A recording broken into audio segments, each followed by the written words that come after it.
Hoy nos acompaña el doctor Juan Camilo Urazán, es el director del programa de psicología de la Universidad Manuela Beltrán. Doctor Urazán, muy buenos días para usted y bienvenido a Arriba Bogotá. Buenos días, muchas gracias por la invitación y un saludo desde el programa de psicología de la Universidad Manuela Beltrán. Bueno, doctor, buenos días, muchas gracias, nuevamente bienvenido. Y bueno, vamos a hablar de los signos tempranos de el deterioro mental en la vejez. ¿Cuáles son estos signos? ¿Cómo se puede conocer más o menos a qué edades empiezan a presentarse? Bueno, muy bien, estamos particularmente en una sociedad, en un mundo, en un país que envejece muy rápido, ¿sí? Y particularmente en lo que nosotros hemos investigado, nos hemos dado cuenta que las personas que están por encima de los 60 años, 60, 65 años, comienzan a tener algunas características en sus procesos cognitivos que dan cuenta de un envejecimiento acelerado. ¿Por qué? Ejemplo, que tienen dificultades en memoria, que tienen dificultades en atención, son personas que se desorientan muy fácil, son personas que, por ejemplo, están en un discurso, están en un diálogo y comienzan a olvidársele ciertas palabras. ¿A los 65? A los 65 arranca. A los 65 arranca, claro, porque lo que tú estás diciendo es muy cierto. Muy seguramente en algunos momentos de la vida uno puede tener estas ciertas características, pero resulta que cuando estamos sobre los 60 o 65, estas acentúan mucho más. Es decir, que se pierdan las cosas, que si a mí se me olvida, por ejemplo, cerrar la llave del agua, que se me olvida dónde puse las llaves de la casa, o que voy por la calle y se me olvida para dónde voy, se acentúan mucho más en esta edad. Y eso da cuenta precisamente de que los colombianos particularmente están envejeciendo de una manera mucho más negativa de lo que uno esperaría, pues para el ritmo de vida que tenemos, por ejemplo, en una ciudad como Bogotá. Pero doctor Urazán, ¿a qué se debe ese envejecimiento, no digamos prematuro, pero con signos cada vez más evidentes en personas más jóvenes? Bueno, particularmente se debe por las condiciones de vida. Nosotros vivimos en una ciudad, Bogotá, por ejemplo, que tiene unas características de estrés mucho más altas que vivir, por ejemplo, en un ámbito rural. La alimentación que nosotros tenemos, el sedentarismo. Yo les hago una pregunta a ustedes. Cuando ustedes van para su casa, ¿siempre toman la misma ruta o suelen cambiar de ruta? Muy seguramente no, ¿verdad? Y eso hace que el cerebro se vuelva mucho más lento, se vuelva mucho más perezoso. Y cuando un cerebro se vuelve perezoso, se vuelve lento, tiende a envejecer de manera mucho más acelerada. A veces va por un lado, pero se distrae y termina llegando a la casa. Claro, o uno va para un lado o coge para otro lado y dice, pero yo voy es para otro lado. Muy seguramente tú vas a ir a comprar algo y en el camino dices como, oye, ¿qué era lo que iba a comprar? Esto no significa que uno esté haciendo las cosas mal, pero sí tiene que prenderle uno una alerta a decir como, venga, ¿cómo estoy haciendo las cosas? ¿Cuál es el ritmo de vida que estoy llevando? ¿Y cuáles son las repercusiones que estoy haciendo para que yo envejezca de manera sana? ¿Sí?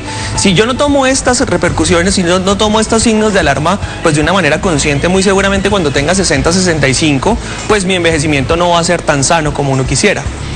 De alguna manera esos signos son normales, ¿cierto? Digamos, son comunes y no, digamos, no configuran una enfermedad como Alzheimer. No, claramente no. El Alzheimer, estamos hablando ya de una condición biológica, una condición genética, pero también hay que tener la consideración de que nosotros podemos tener Alzheimer en nuestros genes sin necesidad de que haya una repercusión a nivel cognitivo. Es decir, puede estar silente, puede estar dormido, pero no se manifiesta comportamental o cognitivamente en la persona. Lo que pasa es que el concepto de normalidad es muy complejo. Ahora, lo normal, porque esto lo marca ya por cifras estadísticas, es que las personas tengan estas dificultades, pero realmente es sano tener una dificultad de memoria, tener una dificultad de atención, que a mí se me pierdan las cosas. Pues yo diría que no, y eso habla para mí como neuropsicólogo que soy, experto en el tema, pues diría que esto no es envejecer de manera sana. Incluso las investigaciones que nosotros llevamos nos dan cuenta precisamente que la gente no está envejeciendo como debería envejecer. Incluso uno se encuentra en adultos mayores que a los 60 años pues ya tienen dificultades para poder salir a la calle porque se pierden. Esto ya no es envejecer de manera sana.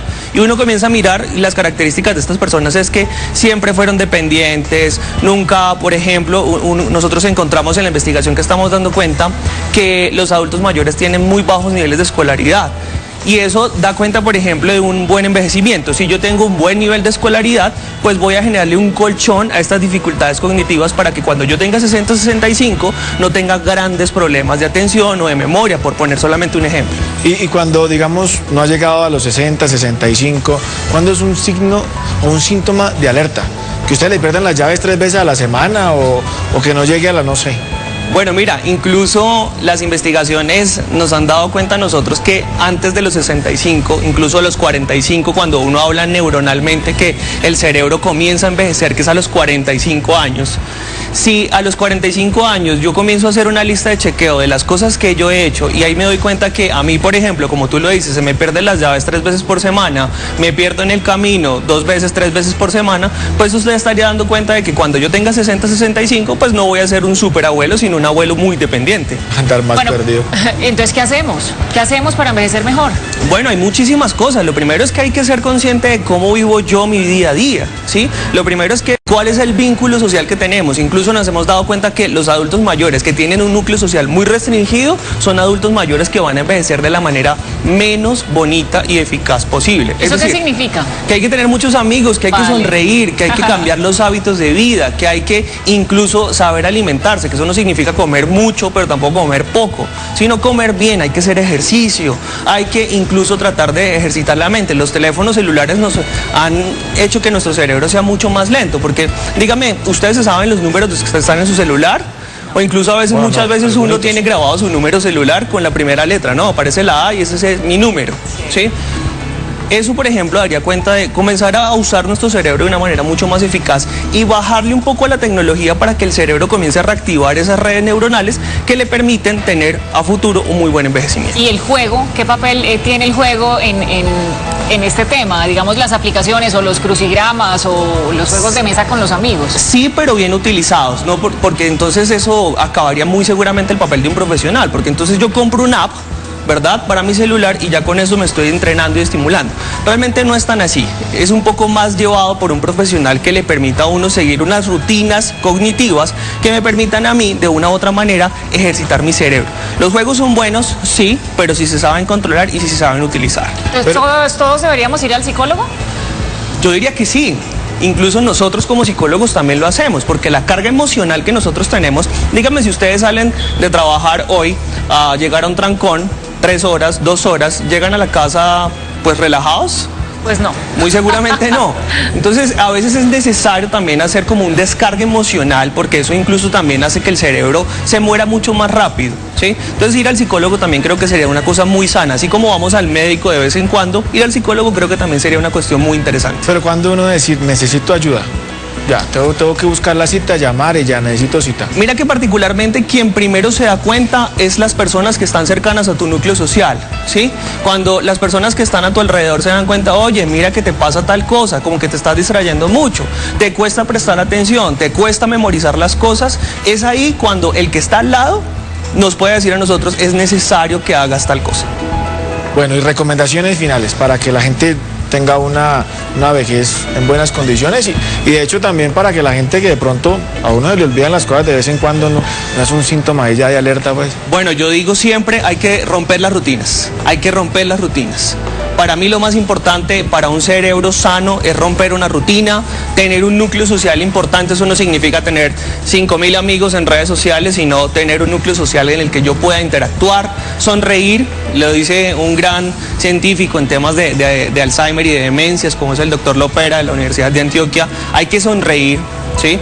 No porque yo me vaya a arrugar y demás, porque muchas veces la gente no quiere sonreír porque se va a arrugar, sino sonreír porque eso genera una estimulación cerebral a nivel de unas neurotransmisores que nosotros llamamos serotonina. Y la serotonina, sí ayuda, de verdad. Claro, ayuda muchísimo. Cuando tú sonríes, estás haciendo un recambio cerebral, haciendo un recambio de neurotransmisores que van a hacer que tu cerebro se rejuvenezca, ¿sí? Y claramente tenerle mucho cuidado a los síntomas de alarma, no pensar que ir al psicólogo es porque uno está loco, sino que también consultar cuando uno vea que a su alrededor la gente le dice como, hey, tú eres muy distraído, tienes dificultades de memoria, te pierdes muy fácil, y así pues claramente comenzar a poner atención a estos síntomas para que cuando lleguemos a 60, 65 años pues no estemos sufriendo de dependencia del otro porque no tenemos un buen envejecimiento. Doctor, ¿hay estudios que demuestran si las mujeres o los hombres envejecen mejor? Le has apuntado a algo muy particular. Nosotros nos hemos encontrado en el estudio que estamos realizando en la Universidad Manuela Beltrán. Estamos haciendo una caracterización de los adultos mayores que viven en Bogotá, que particularmente son un montón. En solo 2 años pasamos de 800.000 adultos mayores a más de 1 millón de adultos mayores en Bogotá, ¿sí? Y allí nos hemos dado cuenta que las que más consultan son las mujeres. Estamos hablando de más o menos un 60% de la población que llega a la universidad, al estudio que nosotros estamos haciendo, ¿sí? Y el otro 40% son los hombres. Entonces sí, en gran mayoría son las mujeres las que están presentando un deterioro cognitivo más significativo como adultos mayores que los hombres. Pero claro, eso se debe a una distribución mayor en términos de que existen muchas más mujeres que hombres en nuestro país y mucho más en la ciudad. Bueno, doctor, pues muy interesante, qué chévere este tema. Gracias por acompañarnos hoy y seguramente más adelante lo vamos a seguir profundizando. Que tenga un buen día. Muchísimas gracias a ustedes, gracias por la invitación. Muchas gracias, doctor.